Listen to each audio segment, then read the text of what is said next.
공인중개사에게 사기당했다는 얘기가 있지 공인중개사에게 도움을 받았다는 말은 없거든요.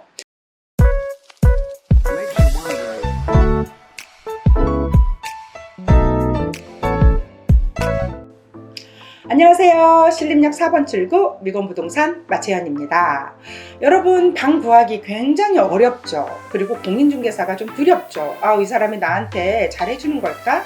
나를 위해서 집을 구해주는 걸까? 혹시 나에게 사기를 치는 건 아닐까? 이런 걱정들이 굉장히 많은데 이해합니다. 여러분들이 사회초년생이고 또 학생이고 한다면 부동산에 대한 경험이 없지요. 그래서 많은 두려움이 있고 요즘 뉴스라던가 유튜브라던가 여러 영상을 보면은 공인중개사에게 사기당했다는 얘기가 있지 공인중개사에게 도움을 받았다는 말은 없거든요.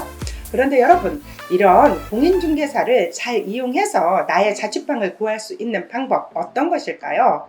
사실 여러 분야의 공인중개사들이 있지만 이렇게 원룸, 오피스텔, 투룸 등 여러분들이 구하는 그런 자취방들을 구해주시는 공인중개사 분들에서도 사명과 가치관을 가지고 일하시는 분들이 참 많습니다.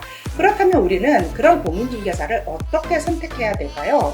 어떻게 하면 공인중개사를 이용해서 우리가 좋은 집을 구할 수가 있을까요? 지금부터 그 포인트 알려드리도록 하겠습니다. 우선은 자취방을 구하기 위해서 원룸, 오피스텔을 구하기 위해서 생각해 볼 점이 있습니다.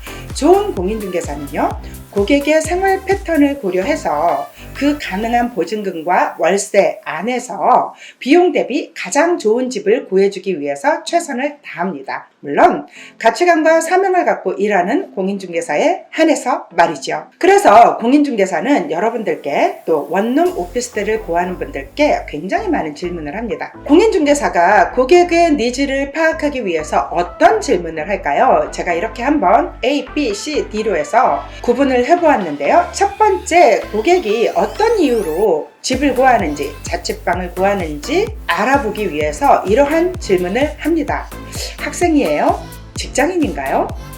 첫 독립인가요? 아니면 본가에서 나오는 건가요? 학교는 어디예요? 직장은요? 지금 어디에서 사시나요? 혼자 살 건가요? 둘이 살 건가요? 마치 꼬치꼬치 캐묻는 게 사생활을 알아본 듯한 질문인데요. 이게 다 고객의 패턴, 그의 삶의 방식, 고객이 어디로 출퇴근을 하는지를 알아보기 위한 질문입니다.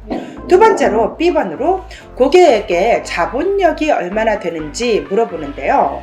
우선 가장 중요하게 월세를 원하시나요? 전세를 원하시나요? 여기까지는 여러분들이 준비해 오셔요. 그리고 최대한 생각하는 보증금과 월세는 관리비 포함인가요? 관리비 별도로 생각하시나요? 정식 직장이에요? 이제 직접 취업돼서 다니는 직장인지 아니면 아르바이트를 잠시 하고 있는 건지도 물어보고요. 학생인지도 물어보고요. 그 월세를 부모님이 내는지 본인이 내는지도 물어봅니다. 직장인이라면 기간이 얼마나 되었는지 본인이 신용에는 문제가 없는지까지 물어보거든요. 정말로 이상하죠. 이런 질문을 왜 하는 거야? 할 수 있겠죠? 세 번째는 고객의 생활 패턴, 라이프 스타일을 알아보기 위한 질문도 하는데요. 출근 어디로 하세요? 밤에 하세요? 낮에 하세요? 어떤 운동을 좋아하세요? 쇼핑, 문화생활 하는 거, 영화 보는 거 좋아하십니까? 재택근무가 많으세요? 아니면 출퇴근을 정확하게 하세요? 조용한 곳을 선호하세요? 아니면 약간 도시적인 걸 좋아하세요? 이런 질문들도 하죠. 그리고 네 번째는 고객이 원하는 방의 크기 및 형태들을 원하는데 보통 재택근무 많이 하시는 분들은 넓은 방을 원하고 그냥 잠만 자고 오시는 분들은 좁아도 상관없다고 하시거든요. 원룸, 투룸, 1.5룸 어떤 룸을 원하시는지 지금 사는 방의 크기도 질문을 해요. 지금 사는 방은 어떠한 방이에요? 어떻게? 언제 계약한 거예요? 금액은 얼마짜리예요? 이렇게 물어보면서 지금 사는 방에 대한 대략 크기를 유추를 하는데 보통 본인이 살고 있어도 내 방이 어느 정도 넓이인지 모르시는 분들이 많거든요. 그래서 이렇게 물어보고 또 옷이나 책상이 있는지 컴퓨터가 있는지 살림은 얼마 정도 되는지 옷이 많은지도 질문을 하고요. 주로 밥을 해 먹는 스타일인지 주문을 해서 먹는 스타일인지 밥은 안 하고 잠만 자는지 이런 부분들도 하나하나 세세하게 물어본답니다. 집을 선택했을 때 계약 기간이나 이사 날짜도 맞춰야겠죠? 출근하는 시점, 복학하는 시점 전에 2주일 전에 입주를 할 것인지 이런 것도 물어보고요. 계약금 및 잔금, 보증금 마련 시기도 물어보고 계약 기간은 1년이 좋을지 2년이 좋을지도 물어보는데 보통 우리 관악구에서는 1년을 주인들이 많이 해줘요. 원룸들은. 그런데 또 다른 분은 2년이 기준인 것도 있으니까 이런 부분에 대해서 잘 협의를 해야 되고요. 보증금 대출을 받을 것인지 안 받을 것인지를 물어보죠. 왜냐하면 보증금 대출에 따라서 3주, 2주 이상은 있어야 되고 한 달 정도를 잡아야 되는 경우도 있기 때문요.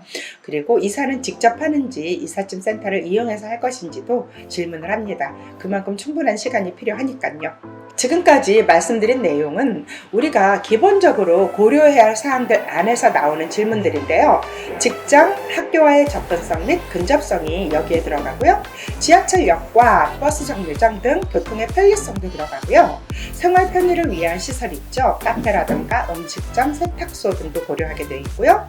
우리가 어떤 생활 패턴을 가지고 있느냐에 따라서 문화체육시설이 필요한지, 대형마트를 좋아하는지, 재래시장을 좋아하는지, 백화점이라던가 영화관이라던가 종합병원, 관공서 등의 위치들을 고려하고요. 이거는 기본적으로 많은 사람들이 생활함에 있어서 필요한 부분이죠. 여기에 본인의 생활 패턴을 맞춘 집을 구해주기 위해서 공인중개사들은 여러 가지 질문을 한다는 거 잊지 않으시면 좋겠습니다. 사실 우리가 집을 구할 때 여러 가지 제약사항이 있습니다. 첫 번째로 허위 매물이 많으니까 부동산 플랫폼만 보고서는 좋은 집을 구할 수가 없죠. 그래서 부동산 플랫폼은 참고만 하시면 되고요. 두 번째로는 지역에 능통한 지역 부동산을 잘 골라야 되는데 컨설턴트를 빙자한 중개보조원이 많은 그런 중개업소는 피하는 게 좋습니다. 또 전문 공인중개사와 차분하게 상담을 하는 걸 권해드리고요. 이 전문 공인중개사들은 나이대도 많고 스타일도 다 다르고 여러 경험을 가진 공인중개사들이 많지만요. 고객을 위해서 진심을 다해서 상담을 해주니까 이런 전문 공인중개사를 찾아가는 필요하다고 생각합니다. 어떠세요, 여러분? 마음에 드셨나요? 오늘 준비한 이 공인중개사와 대화하는 것, 공인중개사가 어떠한 질문을 하는지에 대한 이야기는 여러분들이 직접적으로 상담하는데 굉장히 많이 도움이 될 거고요. 또 어떤 것을 내가 준비해야 되겠다라는 생각도 들 거고 본인의 라이프 스타일이라든가 본인이 원하는 집을 진짜 더 잘 알 수가 있거든요. 많은 도움 되셨으면 좋겠고요.